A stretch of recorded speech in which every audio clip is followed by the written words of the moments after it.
Hello everyone, welcome back. तो पिछले episode में हमने देखा था कि कैसे लिंग डियान ने केओस स्वॉर्ड को हराने के बाद उसे अपना सर्वेंट बना लिया और फिर ब्रेक थ्रू करके अपनी कल्टीवेशन भी इम्प्रूव कर ली। पर उसी दौरान सेक्ट लीडर सभी को फॉलन माउंटेन जाने को कहते हैं ड्रैगन सीकिंग ग्रास लेने के लिए, जिसे हासिल करने के बाद वो सभी लोग अपनी कल्टीवेशन को ड्रैगन रियाल्म तक पहुँचा सकते थे। तो फिर क्या था, फरमान जारी होते ही सारे के सारे डिसाइपल्स फॉलन माउंटेन की तरफ रवाना हो जाते हैं। वहाँ स्वॉर्ड गॉड सेक्ट के अलावा और भी काफी सारे सेक्ट के डिसाइपल्स आए थे, जिनमें से एक ग्रुप के साथ हमारे हीरो की झड़प हो जाती है। वैसे तो वो इस पछड़े में नहीं पढ़ना चाहता था, लेकिन रॉयल एकेडमी का फेंगजियान नाम का बंदा उसके पीछे हाथ धोकर पड़ जाता है। जब हमारा लिंग डियान उसके साथ फाइट करा था तो उसकी स्वॉर्ड उस पर अटैक करके उसे जान से मार देती है। वहीं दूसरी तरफ लिंग डियान तो अपने इनर स्पेस में मौजूद था, जहाँ पर उसकी कल्टीवेशन पिलर में से एक बंदे की आवाज आ रही थी। लिंग डियान उस आवाज को खतरा समझकर उस पर अटैक करना शुरू कर देता है। वो स्पिरिट तो उसे ऐसा करने से रोक रही थी। इस एपिसोड के स्टार्टिंग में दिखाते हैं कि लिंग डियान ने अपनी स्वॉर्ड निकाली थी, जो कि अपनी एनर्जी रिलीज करना शुरू कर देता है, यानी कि वो अटैक करने के लिए पूरी तरह से तैयार है। तभी वो पिलर जोर जोर से आवाज मारते हुए डर कर कहती है कि प्लीज मुझे हिट मत करना। पर लिंग डियान नहीं रुकता, बल्कि अपने ड्रैगन को उसकी तरफ थ्रो कर देता है उसे जान से मारने के लिए। साथ ही अब तक लिंग डियान को पता लग गया था कि ये तो अपने एसेंस के साथ पैदा हुई है। तभी लिंग डियान नोटिस करता है कि उसके अटैक करने का भी कोई फायदा नहीं हुआ। वहीं दूसरी तरफ वो आवाज जोर जोर से लिंग डियान से रिक्वेस्ट करने लगती है कि प्लीज मुझे हिट मत करो, मैं कोई फैंटम नहीं हूँ, बल्कि मैं तो यहाँ तुम्हारी हेल्प करने के लिए आई हूँ। पर लिंग डियान का अटैक रुकने की वजह से वो समझ जाता है कि हेवनली दाओ माउंटेन असल में हेवन और अर्थ के लॉ से प्रोटेक्टेड है और इसी वजह से उसका अटैक यहाँ पर काम नहीं कर रहा। इसका मतलब ये है कि वो चाहे अपनी स्वॉर्ड से कितने ही अटैक क्यों ना कर ले, इस चीज को किसी तरीके का कोई नुकसान नहीं पहुंचा पाएगा। पर क्या इसका मतलब ये था कि वो इस चीज को ऐसे ही जाने देगा? बिल्कुल नहीं। वो चाहता था कि वो इस चीज को पूरी तरह से सप्रेस करके खत्म कर दे, इसलिए वो कहता है कि वो दूसरी चीजें निकालेगा इन लॉस को तोड़ने के लिए कुछ नए टेक्निक्स। तो फटाफट से हेवनली दाओ माउंटेन के आसपास फॉर्मेशन बनाना शुरू कर देता है, जिसकी स्पिरिचुअल पावर मंत्र के फॉर्म में कन्वर्ट होकर एक चेन की तरह उस पिलर को चारों तरफ से जकड़ लेते हैं, जिससे उस पिलर में मौजूद वो स्पिरिट जोर जोर से तड़पने लगती है, क्योंकि उसे काफी ज्यादा पेन हो रहा था और वो भी अपनी तरफ से पूरी कोशिश कर रही थी इस अटैक से छूटने के लिए, लेकिन उसके सारे अटैक फिजूल हो जाते हैं। पर उसके प्रेशर रिलीज करने के बाद लिंग डियान का फॉर्मेशन ब्रेक जरूर हो गया था। ये देखकर वो थोड़ा सा हैरान हो जाता है और इस बार पहले से भी ज्यादा पावरफुल फॉर्मेशन क्रिएट करके उसे ट्रैप कर लेता है। ये देखने के बाद तो वो आवाज कहती है कि तुम मुझे फिर से बुली कर रहे हो, रुको अभी तुम्हें कर्स करती हूँ। और फिर शुरू हो जाती है एक से एक बुरी चीज कहने। ये कहती है कि जब तुम कल्टीवेशन करने बैठो तो तुम्हारे सारे के सारे एफर्ट्स फेल हो जाए। जिस फर्नेस में तुम पिल रिफाइन करने की कोशिश करो वो फर्नेस ही ब्लास्ट हो जाए, तुम्हारे सारे के सारे मैजिकल वेपन डिस्ट्रॉय हो जाए, तुम उनका इस्तेमाल ही ना कर पाओ, और जो फॉर्मेशन तिलिस्मान तुम बनाते हो वो भी किसी काम के ना रहे, तुम किसी भी चीज का इस्तेमाल ना कर पाओ, तुम एक नंबर के यूजलेस बन जाओ। ये बोलते हुए वो अपना साइज बढ़ा रही थी। उसका साइज बढ़ रहा था, साथ ही उसका गुस्सा भी। आप इसी बात से अंदाजा लगा सकते हैं कि वो कितना गुस्से में है। पर अब तक उसकी इतनी सारी बकवास सुनने के बाद हमारे हीरो का दिमाग खराब हो चुका था, क्योंकि एक तो वो उसका कुछ बिगाड़ नहीं पा रहा था और दूसरा ये उसके कान के पास अजीब अजीब बकवास कर रही थी। तो वो फटाफट से अपनी स्पिरिचुअल डिवाइन बॉडी को समन कर लेता है, जो कि काफी ज्यादा जाइंट लग रहा था। उसे देखने के बाद ये मैडम, जो कि गुस्से में चिल्ला रही थी, ये फिर से अपना गुस्सा शांत करते हुए कहती है कि मैं तो मजाक कर रही थी, मुझसे गलती हो गई, प्लीज मुझे लॉक मत करना प्लीज। तुम जानते नहीं हो मैं कितनी ज्यादा यूजफुल हूँ, मैं तुम्हारे बहुत काम आ सकती हूँ। मैं तुम्हें 10,000 साल पुराने जो ट्रेजर है ना वो कलेक्ट करने में हेल्प करूंगी, मुझे जाने दो। तुम्हें ऐसी ऐसी टेक्निक बताऊंगी ना जिन्हें तुम 1 साल अगर प्रैक्टिस करोगे तो 10 साल जितनी कल्टीवेशन इंप्रूव हो जाएगी। मेरी बात मान लो, प्लीज मुझे छोड़ दो। और इस बार रिक्वेस्ट करते हुए मैडम का साइज धीरे धीरे छोटा होते जा रहा था, पर हमारा हीरो उस पर रहम नहीं खाता, बल्कि अपने डिवाइन स्पिरिचुअल बॉडी के हाथों से जबरदस्त एनर्जी प्रेशर रिलीज करता है और वो वापस से सप्रेस हो जाती है। उस स्पिरिट के वापस से लॉक होते ही वहाँ का सारा एनवायरनमेंट शांत हो चुका था और अब लिंग डियान के माथे पर एक पैटर्न उभर जाता है। इस पैटर्न के उभरते ही लिंग डियान की हैरानी का ठिकाना नहीं था। हमें पता लगता है कि ये और कुछ नहीं बल्कि डिवाइन आई पैटर्न है, जिसका यूज करने पर हमारे हीरो को काफी दूर की चीजें काफी क्लियरली नजर आती है और यहाँ तक कि बड़े बड़े पहाड़ों के पीछे छुपे हुए आदमी भी नजर आ जाते हैं, उनकी कल्टीवेशन भी पता लग जाती है। वो अपने कॉन्शियस माइंड से बाहर आकर जब इस पावर का यूज करता है तो उसे पिलर के पीछे 2 लोग छुपे हुए दिखते हैं, जो कि उसी पर हमला करने की तैयारी कर रहे थे। वो उन्हें देखते हुए कहता है कि ये पावर तो कमाल की है, इसकी वजह से मैं सामने वाली पार्टी की कल्टीवेशन और फिजिक देख सकता हूँ। उसे लगा नहीं था कि उसे डिवाइन आई की पावर मिलेगी। वहीं दूसरी तरफ ये जो बंदे उसके निकलने का इंतजार कर रहे थे, लिंग डियान के हलचल करते ही ये दोनों मौका पाकर पीछे से उस पर अटैक करने के लिए दौड़ पड़ते हैं। पर लिंग डियान की केओस स्वॉर्ड उसकी बिना मर्जी के ही उन पर हमला करके उन्हें जान से मार देती है। उन लोगों को निपटाने के बाद वो आगे बढ़ते हुए यही कह रहा था कि ये हेवनली दाओ माउंटेन अपने अंदर कितनी एक्स्ट्राऑर्डिनरी चीजें छुपा कर बैठा है। उसे नहीं पता था कि ये सब करने से उसे इतनी अच्छी पावर मिलेंगी। माउंटेन की दूसरी साइड पे हमें चूतों को दिखाते हैं, जो काफी बुरी तरीके से इंजर्ड हुई पड़ी थी। वो शायद कल्टीवेशन कर रही थी और उसके बगल में एक बड़ा सा फैंटम मरा हुआ पड़ा था। शायद उस फैंटम के साथ फाइट करने के दौरान ही चूतोंग बुरी तरीके से इंजर्ड हो चुकी है। वहीं उसके आसपास हम 3 और लोगों को फाइट करते हुए देखते हैं जो काफी ज्यादा पावरफुल थे। वो आपस में ऐसे फाइट कर रहे थे, आसमान में देखकर लग रहा था जैसे कि फायरवर्क हो रहा हो। इन तीनों के बारे में बता दूं, जिसने रेड यूनिफॉर्म पहनी है वो रेड फ्लेम सेक्ट से ये शुआन है। वो रेड फ्लेम सेक्ट का सबसे जीनियस बंदा है, पर वो इन दोनों के साथ फाइट कर रहा है और ये दोनों इस पर भारी पड़ रहे हैं क्योंकि ये दोनों स्पिरिट सीरियल के 7th लेवल पर है। ये दोनों बंदे व्हाइट ड्रेस वाले, जिसके पास स्पेयर है उसका नाम जेंगशु है और वो भी रॉयल एकेडमी से है। वही दूसरा वाला बंदा जिसके पास स्वॉर्ड है उसका नाम फेंकाई है। स्पेयर वाला बंदा जेंगशु कहता है कि बेशक से तुम रेड फ्लेम सेट के जीनियस हो, लेकिन हम दोनों के साथ एक ही टाइम पर फाइट करना तुम्हारे लिए मौत को दावत देने जैसा है। तुम हमें कभी नहीं हरा सकते। उसकी बात बिल्कुल सही लग रही थी क्योंकि जब वो दोनों टीम मिलकर इस पर हमला करते हैं तो ये नीचे गिर जाता है, पर हार अभी भी नहीं मानता। दोनों ही मिलकर ये श्वान को जान से मारना चाहते थे ताकि ट्रू ड्रैगन रियल्म तक पहुंचने में उनका कोई ओपोनेंट बचा ना रहे। इधर इनकी फाइट कंटिन्यू हो रखी थी। वापस से ये लोग फायरवर्क करना शुरू कर देते हैं, यानी कि आपस में भिड़ना। वहीं दूसरी तरफ से लिंकडियन जब इसी डायरेक्शन में आगे बढ़ने लगता है तो उसकी डिवाइन आई की वजह से उसने इन तीनों की कल्टीवेशन लेवल चेक कर ली थी, जहां उसे पता लग जाता है कि दो तो स्पिरिट सी रियल्म के 7th स्टेज पर है। वहीं ये स्वान जो कि जीनियस है रेड फ्लेम सेट का, वो स्पिरिट रियल्म की 9th रियल्म पर है। इन लोगों की कल्टीवेशन चेक करने के बाद जब लिंकडियन आसपास नजर दौड़ाता है तो उसे घायल चूतोंग नजर आती है, तो वो बहुत ज्यादा परेशान होकर उसके पास पहुंच जाता है। चूतोंग जो कि खुद को संभाल भी नहीं पा रही थी, वो लिंकडियन को वहां देखकर काफी खुश हो गई थी। उसकी ऐसी हालत देखने के बाद लिंकडियन समझ आता है कि उसकी बॉडी में पॉइजन है। चूतोंग से रीजन पूछने पर वो कहती है कि ये रॉयल एकेडमी के दोनों कमीने, जब मैं इस बड़े से पाइथन के साथ फाइट कर रही थी तो बीच में मौका पाकर इन लोगों ने मुझ पर स्नीक अटैक किया। क्योंकि सामने से तो मुझे हरा नहीं सकते थे, इसलिए मेरी फाइट का फायदा उठाया। उनके स्नीक अटैक करने की वजह से मैं डिस्ट्रैक्ट हो गई और इस पाइथन ने मुझे काट लिया, जिससे इसका जहर मेरी बॉडी के अंदर चला गया। अब ये कहानी सुनने के बाद लिंकडियन बताता है कि किंगलिंग पाइथन का ये पॉइजन निकालना बहुत ज्यादा मुश्किल है, पर फिलहाल के लिए वो चाहता था कि चूतों को किसी सेफ जगह पर ले जाए क्योंकि यहाँ पर खतरा भरा हुआ है। पर जब लिंकडियन उसे साइड ले जाने की कोशिश कर रहा था तो चूतों कहती है कि नहीं, उस बंदे ने, ये श्वान ने मेरी जान बचाई है और मैं उसे ऐसे अकेले मुसीबत में छोड़कर नहीं जा सकती। अगर वो बीच में नहीं आया होता तो ये दोनों अब तक मुझे जान से मार चुके होते। तो लिंकडियन चूतों को वहीं बैठने रहने का कहकर खुद पहुंच जाता है ये श्वान की हेल्प करने के लिए अपनी केओस स्वॉर्ड पर रवाना होकर। अब तक ये श्वान के लिए इन दोनों का सामना करना मुश्किल हो चुका था क्योंकि उसने इन लोगों को काफी बुरी तरीके से इंजर्ड कर दिया।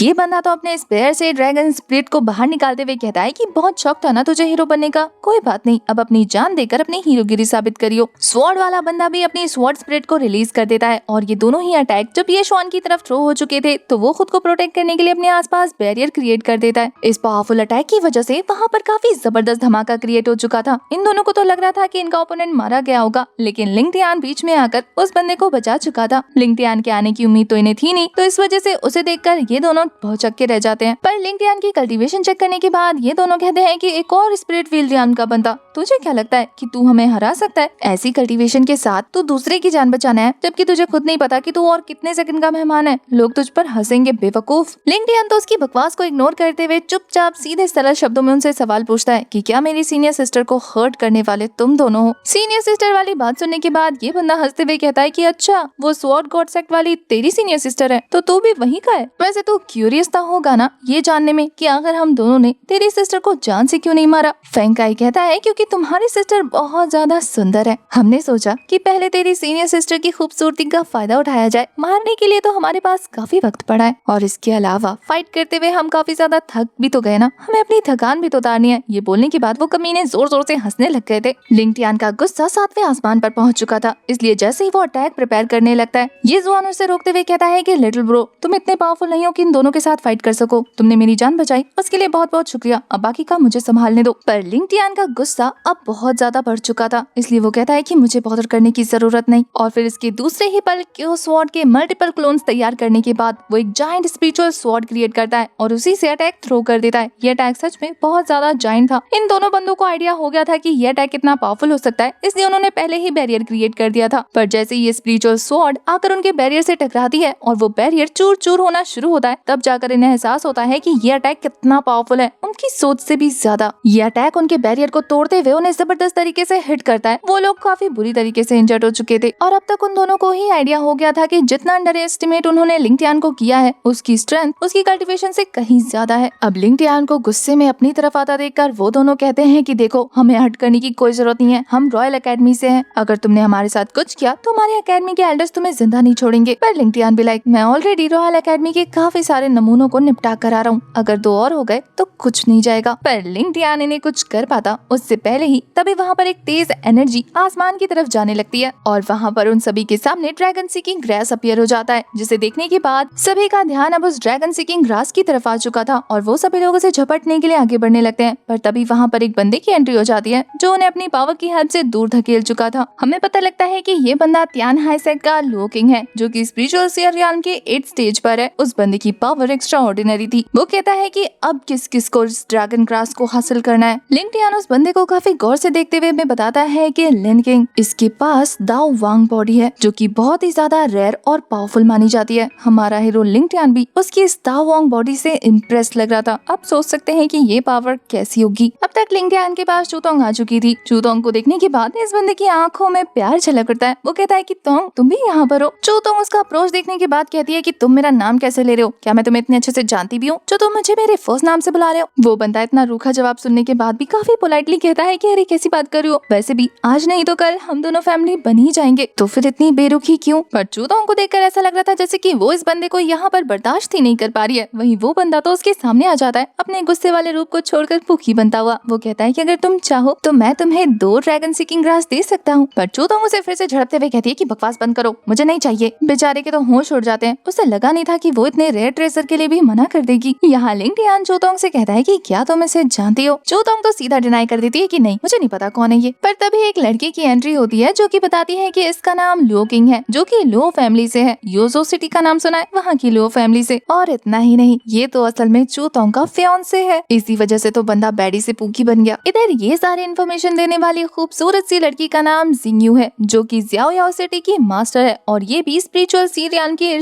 स्टेज पर है। वो भी चूतोंग को देखकर उसके पास जाते हुए कहती है कि काफी लंबे समय के बाद मुलाकात हो रही है सिस्टर, मैंने तुम्हें बहुत मिस किया। पर वो उसे देखकर भी मुंह चढ़ाने लगती है। यहाँ वो बंदी अपना इंट्रोडक्शन देते हुए लिंग टियान से पूछती है कि अब मैं आपको क्या कहूँ, क्योंकि यहाँ सबके बारे में पता है सिवाय आपको छोड़कर। लिंग टियान उसका नेचुरल चार्म देखने के बाद उसे खुद को इंट्रोड्यूस करते हुए कहता है कि मेरा नाम लिंग टियान है। वहीं दूसरी तरफ ये बंदी तो ये सोच रही थी कि आखिर ये मेरी चार्मिंग बॉडी से इफेक्ट क्यों नहीं हुआ। वो अपना चार्म लिंग टियान पर भी ट्राई कर रही थी पर शायद भूल गई है कि ये मेन कैरेक्टर है। तभी वहाँ एक और मिंग नाम के बंदे की एंट्री होती है जो कि जुआन युआन सेक्ट से था। इसकी भी कल्टीवेशन स्पिरिचुअल रियल्म के 8th स्टेज पर है। वो आते हुए कहता है कि मुझे तो लगा कि मैं लेट हो गया पर मैं तो एकदम करेक्ट टाइम पर आया हूँ। वैसे तुम लोग इस ड्रैगन सीकिंग ग्रास को ले क्यों नहीं रहे? क्या किसी को नहीं चाहिए? लो किंग कहता है कि मेरे त्यान हाईसेक को एक सीकिंग ग्रास चाहिए, इसलिए मैं तो उसे ले रहा हूँ, बाकी एक के लिए तुम सभी आपस में फाइट कर सकते हो। मिंग कहता है कि लो किंग तुम्हें क्या लगता है कि सिर्फ एक सेंटेंस बोलने से तुम्हें ये ड्रैगन सीकिंग ग्रास मिल जाएगा? जिंगयू भी कहती है कि वैसे भी यहाँ हम सभी लोगों ने इस ड्रैगन सीकिंग ग्रास को ढूंढा है और तुम हमें कन्विंस करने की कोशिश करो कि तुम्हें सबसे पहले मिला है। तुम्हें क्या लगा हम इतनी आसानी से मान जाएंगे? लिंग टियान उन सभी को आपस में बहस करते हुए देखकर कहता है कि मैंने 7th स्टेज वाले दोनों बंदों को तो अभी तक नहीं निपटाया और यहाँ 3